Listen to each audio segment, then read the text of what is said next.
Hello and welcome to the Collecting Heroes podcast. I'm your host JD, the collector of collectors, and this is the place where I interview pop culture collectors from around the world. Today, I'm going out into space and into the future, into the Haloverse, with my next collector. His name is Tom. He's from Nebraska, and yes, he is a Halo collector. Tom, thank you for being on the show. Happy to be here. Thanks for having me. I was trying to come up with, I usually have like a little clever sort of segue, and I'm not as familiar with Halo, so it's sometimes harder to come up with these segues. But I am familiar with the TV show. I've watched the TV show. I really loved that. We can talk about that later. But the game, I know, is huge. And when I was actually doing some research prior to the episode as well, to find out a little bit more, I realized that we've actually passed 20 years since the original version came out. It's 2001, actually. Was the first version of Halo. Are you someone who's been there from the beginning? Would you call yourself OG, or did you come in later? Where did your love of Halo come from? I've actually been here since the start. Yeah, when it is hard to believe Halo's been around for more than 20 years now.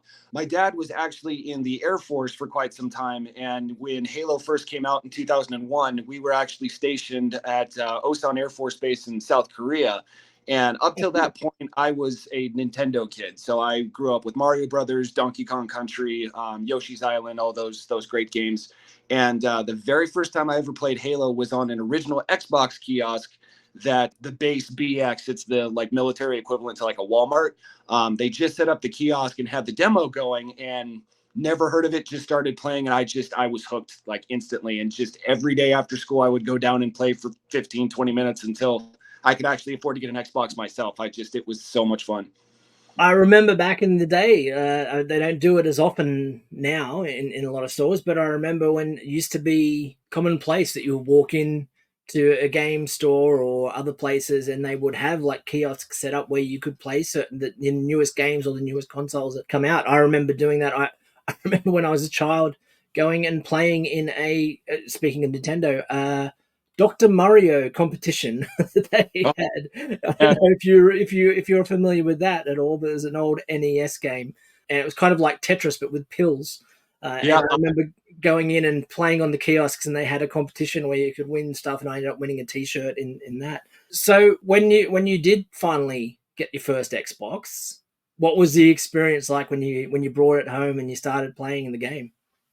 The experience was memorable. You know, I actually didn't spend much time on the campaign. At that time, I was used to going to the youth center after school to hang out with friends, play some games, because my parents were usually still working. And when I got an Xbox, I was the first one amongst my friends to get one. So I told them, if anybody can go and pick up an Xbox controller, we can play this game called Halo. And it quickly went from us playing GoldenEye and Super Smash Brothers on a daily basis to playing Halo. And it was 4-person split screen, and we just couldn't get enough of it. I mean, you had to like pry us off that console either when it was time to go home or the youth center was closing down for the day. We couldn't get enough of it. Nice. I actually remember playing GoldenEye, going back to the Nintendo as well, because I've been mostly a Nintendo kid myself. I remember playing GoldenEye. I've always been horrible at first-person shooter games, and it's not something I've ever been very skilled at. Would you say it's something that you, off the bat, felt like an affinity to and found yourself really good at, or you've grown as a player over the years? I would say, starting off, I definitely stood out from my friends. It was one of those things where it was like I almost had to play with a handicap in order for anybody else to play, because it was getting to be, it was a little unfair. But, it's something that I just kind of picked up and just was naturally skilled at for the longest time. Nowadays, it's like I couldn't compete to save my life. But back then, it was a different story. And you said that you come from a military family. Did you serve yourself as well? Do you have military background yourself? I do not know. I'm a military brat. My father served in the Air Force for 27 years, and he served in Iraqi Freedom and Desert Storm. So he's been deployed more than a few times. And I just never really caught that military bug, I guess. So my father served. I did not. Fair enough. I mean, but it sounds like you've done a lot of tours yourself online. Yeah, you can say that. Yeah. And when would you say the collecting happened? Because you're listed as, on your page, one of the world's largest Halo collectors. So, two questions. First, do you have a rough idea of how many items you have in your collection? And secondly, yeah, when did you realize that this was something that you were collecting and more than just a game? So the being one of the world's biggest Halo collectors, it's kind of just a title I've given myself. The reason for that is because I actually have 9 life-size Halo statues in the collection, 5 of which are of Halo Reach's Noble team. The statues were given out in 2011 by GameStop, Taco Bell, and a few other places as a sweepstakes for Halo Fest, which was a big convention going on up in Seattle in 2011 to celebrate the 10-year anniversary of Halo. So it took me 7 years to track down all 5 statues, and to the best of my knowledge, there's only 2 complete sets in the world. I have one, and the other one sits at Microsoft headquarters up in Seattle. Even 343 Industries, they've got a few of the statues, but they auctioned a couple of them off just before COVID for charity. So not even 343's got a full set right now. As for when I started actually collecting Halo, I guess you could say it really picked up in 2009 when I realized McFarlane was going crazy with tons and tons of different Halo action figures. And it wasn't just your stereotypical like Master Chief and various Spartans. There were elites, there were flood characters, there were vehicles, there was tons of stuff. And when I realized that, it just kind of a slippery slope, and it went from I'm going to get one action figure, and then a year later it was like I had more than 100, and it's like, ooh boy. It's something I very much enjoy, though. It's that thrill of the hunt, which is kind of hard to find nowadays because, I mean, you got to buy just about anything online. But that thrill of the hunt as a collector never gets old. And how was that hunt? You mentioned 7 years it took you to get that set of those life-size statues. Mm-hmm. What was the hardest one of those statues to acquire? Woof. The hardest one was the last one, and it was June. The countless hours that I spent going through YouTube comments, old photographs, forums, reaching out to people, phone numbers, emails, Xbox gamer tags, anything that might lead me to, somebody who's got information on one of them. Before I finally found June, I guess the person who owned him before me actually reached out because he didn't know that he had such an amazing piece. I had leads on 2 other pieces, but the 2 people that had them, one was broken and the owner did not want to let go of it. And the other one was, I'll let it go, but it has to be at a price I'm willing to accept. And it was one of those, I think this person was asking for like $40,000. And I was like, yeah, that's way too much. Like It's a new car. Oh man, it doesn't matter how rare a collectible is or what somebody values it at. It's whatever a collector is willing to pay. And that's so far out of my price range. Oh, definitely. I mean, you talk about grail items. Obviously, if that's a grail item for you, might mean that you're able to pay more. But I mean, if you don't have that sort of money, then it's essentially worthless to you. Because as you said, it's only worth as much as someone's willing to pay for it. And exactly. What about shipping for something like that? When you're getting those things, is it something that where the shipping cost as much as the piece in some cases, or did you literally like travel and drive to places to pick these up? The shipping was something that was almost as expensive as the statues themselves. There's a specific company excited to shop around and find somebody that knew and understood how rare and how delicate this piece was. And I finally found a company called Navis Pack and Ship. They're located all over the world. They did phenomenal work on each one of those statues. But yeah, we're the most expensive one, if memory serves me right, I think was George. Between just the sheer size. I mean, he's almost 9 feet tall. And then the chain gun that he's got as well. It is an absolutely massive piece. Wow.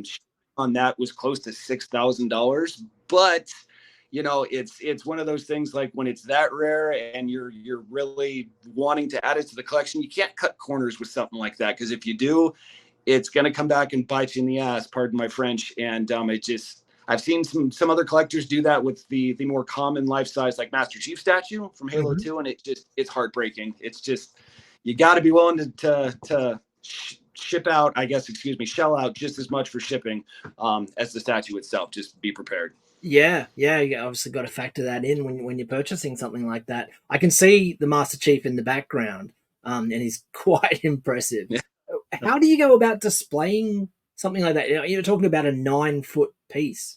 Where would you store that? How do you display that many items or those types of items? So the Halo statues right now are actually at a business venue that my family owns. So I'm hoping to find the space to actually get them in the house here. We've been in this house for about a year or so now, my wife and I, and don't exactly have the space for it just yet. And as for the rest of the collection, it's a process, little bits and pieces here and there, and trying to get some actual display units and everything to properly display like the sideshow statues and some of the more valuable pieces. But bit by bit, it's coming together. Because I would say, like, I've had quite a number of collectors now on the show from all around, collecting all types of different places, and regardless, you see people with huge collections, but to see someone with a huge collectible piece like that, 9 foot, that I think you definitely take the cake at this point, for the largest collectible in the collection for sure. Yeah. And would you say so? You say like your other than yourself, and I think it was you said Microsoft headquarters as well. Is the only Mm-hmm. other place where they've got. If someone was to try and get together a whole other set, how many full sets would you say that there might be out there, just based on your knowledge? Because you mentioned some of these are now broken and Yeah, when they first raffled them off, I believe there was a total of 7 complete sets, and we're talking just the 5 Spartans. A lot of people that, if anybody's listening, that knows that, okay, well, where's the 6th? Because there's Noble 6. That's the character that we play as in Halo Reach. They never made a Noble 6 statue, so it was just of the other 5 Noble Team Spartans there. But okay. to the best of my knowledge, I think there's got to be at least 3 or 4 complete sets floating around. At least I've got one, Microsoft's got one, but yeah, there is unfortunately a few of them that I know got destroyed or tossed out, which is just absolutely heartbreaking. I remember reaching out to one contact I had. There was a Best Buy store somewhere here in the U.S. I can't remember where, that actually had it on display for a number of years, and unfortunately, some child that was not being watched by their parents decided to climb up on said statue, Oh, the ground, and unfortunately broke it into several pieces, and it just, jeez. they deemed it unsalvageable and ended up tossing it out. It was like, oh, you gotta be kidding me. Yeah, So it's heartbreaking. it, it really is. What about the game itself? So obviously you've got the large pieces, you've got the collectible figures, etc. What about the games themselves? Do you collect different versions of the games as well? Like the different covers for different regions, like say a French version or something like that, or do they tend to be a lot of the same packaging around the world?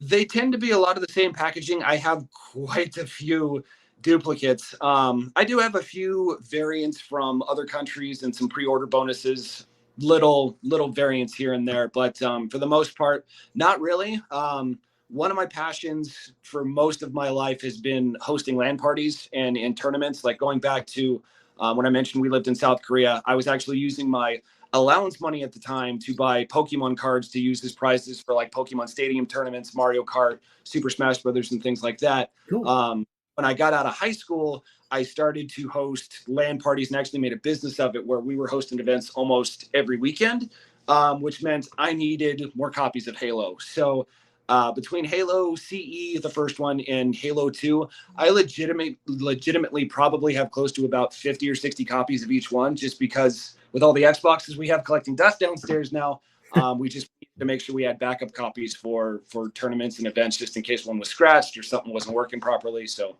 we've got quite a few, but I wouldn't say I'm a huge collector in terms of variants and whatnot. Well, explain that to me because I did see on your posts that you think you recently had might have been a story where you or a reel where you were actually talking about the LAN parties. So I'm not familiar. Explain for people listening what a LAN party is and how it organized. So a LAN party, the easiest way to explain what that is just imagine you're on your favorite game, Call of Duty, Halo, Fortnite, whatever it is, and everybody that's online in that same game, rather than playing in, your home or wherever, everybody's under the same roof. So think of it as just essentially a convention or a tournament. Everybody's playing under the same roof. Mhm. They've got their own screens. They're doing split screen, whatever works there, and they're just playing with and against one another. Internet's not required, anything like that, and it's how gaming used to be before this whole online gaming thing was required, I guess, across the board. It's how we used to play games with our friends back in the day.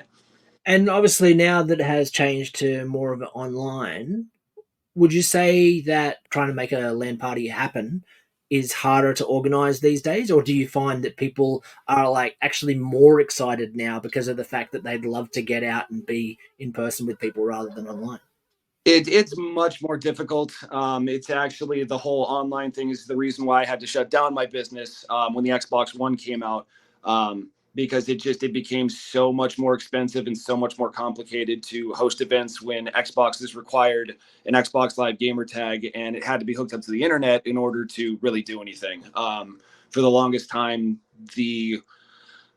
they advertise them as LAN events, but the only thing that really qualifies as that is the fact that everybody's under the same roof. But when each console or each unit needs to be hooked up to the internet, has a valid gamer tag and all that, it really just makes things much more complicated because you're 100% relying on a solid internet connection and bandwidth.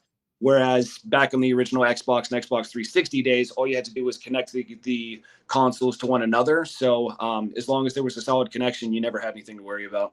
And you could connect 50 consoles together. Yep, you could. Yes. You could hook up as many consoles as you want as long as you have the networking gear and everything. Just think of it as like a college campus and all of the dorm rooms being on the same network. Like you didn't need internet. You just go to System Link, and it was like anybody else who was on System Link, you could play against them or with them.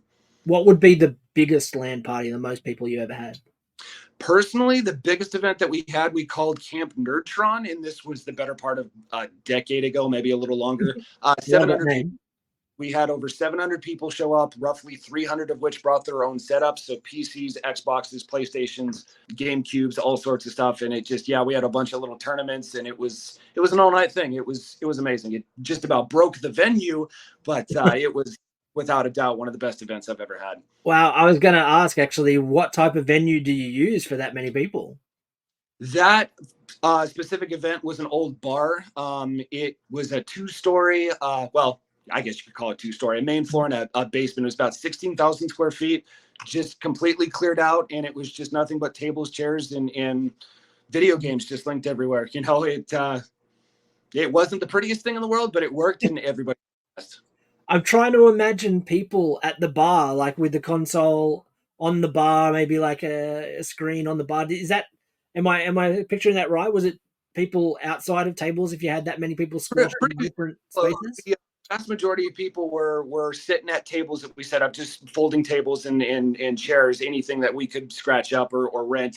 In the bar itself, we had a couple of setups up there, but that specific event, we were actually sponsored by a pizza chain called Little Caesars, and we had 50, 60, 70 some pizzas that we went through that night. I don't know how many cans of Mountain Dew and various energy drinks. And it was kind of just hey, you need to take a break. You want to come up here, sit, chat, and just network, meet some new people, and just have a good time. Perfect segue there. Mountain Dew. I was actually one of the things I was thinking about when I was looking through your social media posts is that it looks like you've got a lot of the promotional items as well, including I think like a big Mountain Dew display with Master Chief on it as well. Are these the type of items that you love to have in your collection as well, rather than obviously just the statues? Do you look for a lot of those promotional materials? Yes, I'm always looking for promotional materials. The standees, the cardboard cutouts, more often than not, I try to find them like new and in box, because most of those pieces, if they're already assembled, you're going to have to disassemble them to ship them. And if you try to put them back together, it's going to be pretty rough. Those things aren't meant to really be broken down and put together several times over. But arguably there's some of the more harder items to find, because a lot of stores and just anywhere that manages to get their hands on any sort of marketing ends up tossing it. And Mhm. even if people ask, they're like, well, we can't because corporate says we got to toss it or whatever it ends up being. So yeah, it's any opportunity that I have, as long as the price is, decent, I'll do my best to try and pick up. Do you have a grail item for your collection? I mean, you've got so many of these items. You've got 9-foot statues, which is would be a grail for most collectors. But do you have a grail item that's eluded your collection so far? There's a couple of pieces. Sideshow Collectibles, I think it was 2009, came out with some collectible busts of the Master Chief, and then they had these quote unquote limited edition pieces that were a red Spartan and a blue Spartan. Incredibly hard to find. They only made 250 of each one, and I have yet to acquire the red or the blue one. Anytime they pop up, they usually sell for like $2,000 or $3,000 a piece, and they're gone in the snap of a finger, and it's almost impossible to track them down. It's really frustrating. Wow. Well, I hope you can finally get them and included to the collection. Talking about red versus blue, or well, red and blue, because there was the TV show Red versus Blue. Am I right in assuming that that was loosely based on Halo? Yeah, Red versus Blue series that all took place in Halo. That was a user created series that just kind of started off as just a little project, and it ended up becoming so popular that Rooster Teeth made a huge series of it, and it became incredibly popular for a number of years. I do remember watching. I actually had the DVDs that I got from a sale once, and I thought this looks interesting. And I remember watching them, and I remember them being quite funny, actually. Yeah, they're hilarious. I myself need to actually go back and rewatch them because I stopped watching it about season 5 or season 6, and that was about the same time when they were starting to make the transfer from Halo 2 to Halo 3. But I lost track as to how many seasons they got into before it finally wrapped up. There's quite a bit of content there. And talking about TV shows, because as I mentioned earlier, Paramount Plus has their own Halo TV show that came out earlier this year with Pablo Schreiber, who some people might know better as Pornstash from Orange is the New Black, Yeah. or also I know him as I'm mental blanking on his name now. He's the leprechaun in American Gods, which is one of my favorite books. And so when they made a TV series and he was in it, I was very happy. But I actually really enjoyed the Paramount Plus show, and I'm looking forward to seeing what they do with season 2. How about yourself? Did you enjoy the show? What's your feelings on it? I'm with you, and I think we're the exceptions here. So it's an unpopular opinion, but I very much loved the Halo TV show. Yeah. I know the community and a lot of diehard fans were super upset and super angry that it wasn't the Halo everybody was expecting. But when long before the show came out, they said that it was going to be a part of the quote unquote silver storyline, meaning they weren't going to follow the classic story and the books and the games that we have been growing up with all these years. So Mm-hmm. when the show finally started, I had an open mind. It was something, expect the unexpected. And at the time, with all the frustrations with Halo Infinite and just this desperate desire to get some new Halo content, I was very excited and very eager to see where the show was going to go. And it did not disappoint. Sure, there's a couple of things that I didn't necessarily agree with, but overall it was a blast. I enjoyed every second of it. Well, for me, as someone who's never played Halo before, going into it raw and not knowing what to expect, I was quite surprised.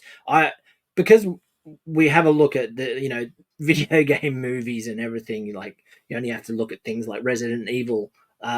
Video game movies and series are one of the hardest things to get right. You're always going to have people that are unhappy with the certain direction, or it doesn't, follow the letter of the law, like as far as Mm-hmm. as far as the backstory of characters and things like that. So I think it's very hard for them to do that, and we've seen many failures over the years of different shows, and all mostly movies, really. So I was really happy to see that come out and to see the positive reviews that were coming through. I think it's rated as around a 7 or higher on IMDb, which is not too bad. And I'm pretty sure they've already had approval for a season 2 as well. So I'm looking forward to seeing where they take that, because I thought the pacing of it was really good as well. Yeah, I believe they've actually started filming season 2. Pablo Scribner's been sharing some behind the scenes stuff on his Instagram stories the last month or two now. But yeah, they're very much in the process of filming season 2. No word as to when that's actually going to premiere, but they're shooting right now. What about I'm just actually thinking about an item that could be another Grail item that you probably have already thought about. What about trying to get some sort of screen used props or a costume from the series? Is that something you'd love to have? Yeah, that would be a fantastic thing. There's been a few opportunities over the years to own a couple of pieces from live action trailers, like back Halo 3, 2006, 2007. There were a number of live action commercials, and there was a huge diorama. I don't know if you ever saw the Believe diorama. It was this dramatic scene of all these Covenant forces and UNSC Marines just duking it out, and then there's this brute up on top of a hill holding Master Chief, and that's where he activates the blue sticky grenade, and his head comes up. That was a huge diorama that they set up in a warehouse, and between a couple of pieces from that and some of the rifles that they used in the live action series, I did have an opportunity to pick them up. The unfortunate part about that was that there was no sort of letter of authenticity or anything like that. It was just me having to word for it. So it was like, I want to believe you, but the Halo community also has a massive fan base in terms of cosplayers and prop builders. So it's Yeah. like, I don't know if it's a legit piece without something stating that it is, or if it's just a really talented prop builder trying to pitch me the latest, weapon prop or whatever.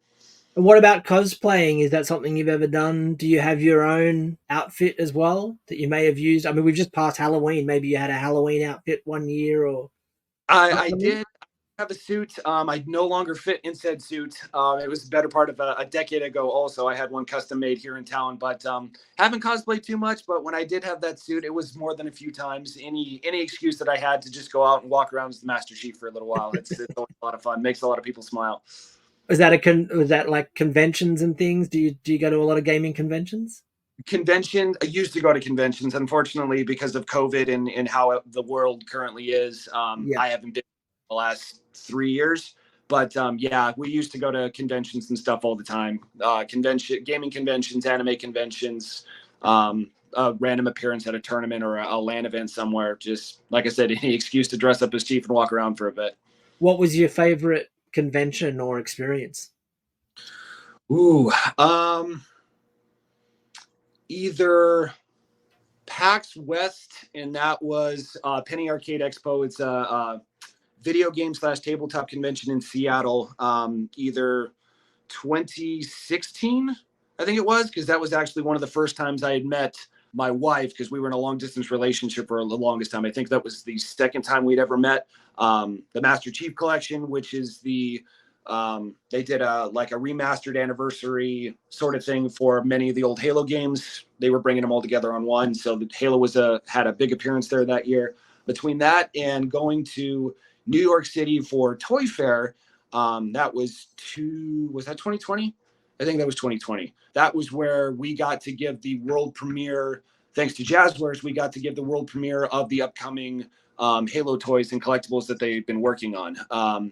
That was the first time Jazzwares had got the licensing rights, and I think it was Jack Pacific that had it up to that point, but they decided to move on to something else, and we were the first to show the world those photos, and that was a tremendous experience. Cool. And your wife, you mentioned about the long distance relationship meeting at the PAX. Is she a gamer as well? Was that how you met? Was through gaming? Yeah, believe it or not, we actually met through Halo, Halo Reach. She at the time was running a big Facebook group called Chicks Who Play Halo, and she had a couple of times a week where she would have these get-togethers where she was just playing with her fans and just having a good time. And I joined up one night, and it ended up dwindling down to just me and her late one night. And before I knew it, we stayed up all night just talking and playing Halo. And from that point on, we just just really hit it off. And if I was to ask her or ask someone other than you or her, like an impartial judge, who would they say is the best Halo player? It's her.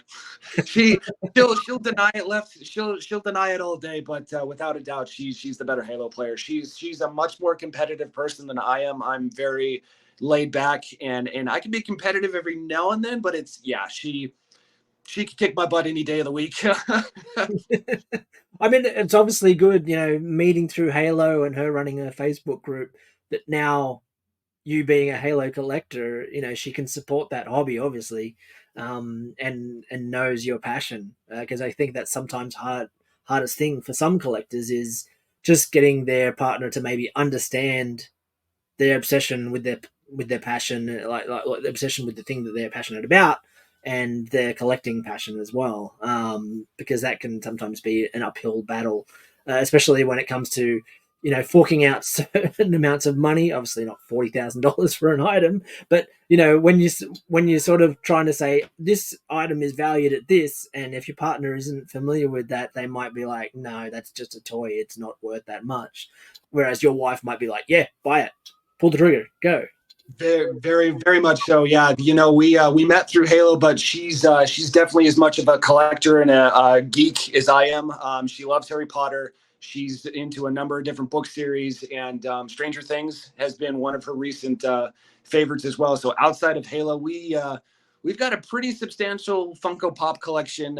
She loves picking up the various Halo, or excuse me, the Harry Potter Lego sets. So it's as long as we're not putting ourselves in a tight bind, it's like I'll come to her with something and vice versa. So it's like, yeah, we try to keep each other in check, but we're very much we love collecting, and it's something that we're very passionate about. And your family, are they understanding? They come around as well, and they see all these fandoms and things. They know that's Tom. For the most part, my parents are pretty old school. My mom loves to be a part of things, and that goes all the way back to when we started collecting Pokemon cards for the very first time. She knew even before I did that, back when they first came out, that Charizard was the card to have. And the first time I pulled a Charizard out of a pack, she freaked out as much as I did. Like, she pulled over to the side of the road, and she actually had to come in the back seat and like see it for herself. And she's geeked out about it just as much as I have. And my father's supportive. He may not understand it quite to the same degree, but he supports it nonetheless. I love him. That's all you can ask for, is just that support. That's really cool. Last question, actually, before we wrap this up, though. You mentioned, I want to go back to your father. The military thing and living in South Korea. Do you have certain items in your collection that mean a lot to you because you may have acquired them while you were there, or what was your time like living there and gaming? In South Korea specifically? Yeah. That was the only time that I actually spent any time outside of the United States. The one station that my father had, I mean, he's been all over the world, but between me and my sisters, that was the only time we were overseas. That had to have been the best 2 years growing up, between gaming, the culture. I took Taekwondo for 2 years, and my instructor was I wish I knew his full name, but I just knew him as instructor as Master Moon, who was actually the same Taekwondo instructor for Chuck Norris, which was pretty incredible. And funny enough, now that we're talking about it, there was an article that came up that was shared with me about a year ago. But that same instructor is still at that Air Force base to this day, still teaching. He's like 102, 103 years old, and he's still teaching. Wow. But yeah, it was arguably two of the best years of my entire childhood. Like, we all enjoyed it, every second of it. It was a blast. I really hope to go back at some point to Korea, and I would love to go to Japan and spend some time over there too. Yeah, I've been to Japan and I absolutely loved it. I definitely would encourage you to take some time to go there if you can. Absolutely. Tom, thank you very much for being on the show. I think we'll wrap it up there. Before I let you go, I always get people to plug their socials. Where can they come and find more of your Halo collection and follow your gaming escapades? Instagram, Facebook, just I think just about every social media platform, just the legendary 117. I stream on Twitch Monday through Friday from 9 a.m. to 1 p.m. Central Standard Time. I always encourage people to join in, despite, you could be the best player in the world, worst player, first time player, all skill levels are welcome. We're super laid back. We're always networking, trying to help each other out and just have a good time, just distract one another and just help each other out through all the stress and shenanigans going on in the world. We just little beacon of hope and positivity and just have a good time. I love that. I love that. Everyone should be welcome in all fandoms. That's awesome. Thank you, Tom, for your time. I've had a great time chatting to you and learning more about your collection. And maybe one day I can have a 9-foot Batman in the background of my collection. That would be amazing. Yes, that would be absolutely amazing. I hope to see it one of these days. Thank you. Thank you. Have a good one. If you like the episode, please consider following or subscribing wherever you listen to your podcasts. You can also join me on Instagram at Collecting Heroes, where you can see photos of the collections of the people that I'm talking to, as well as some of my own.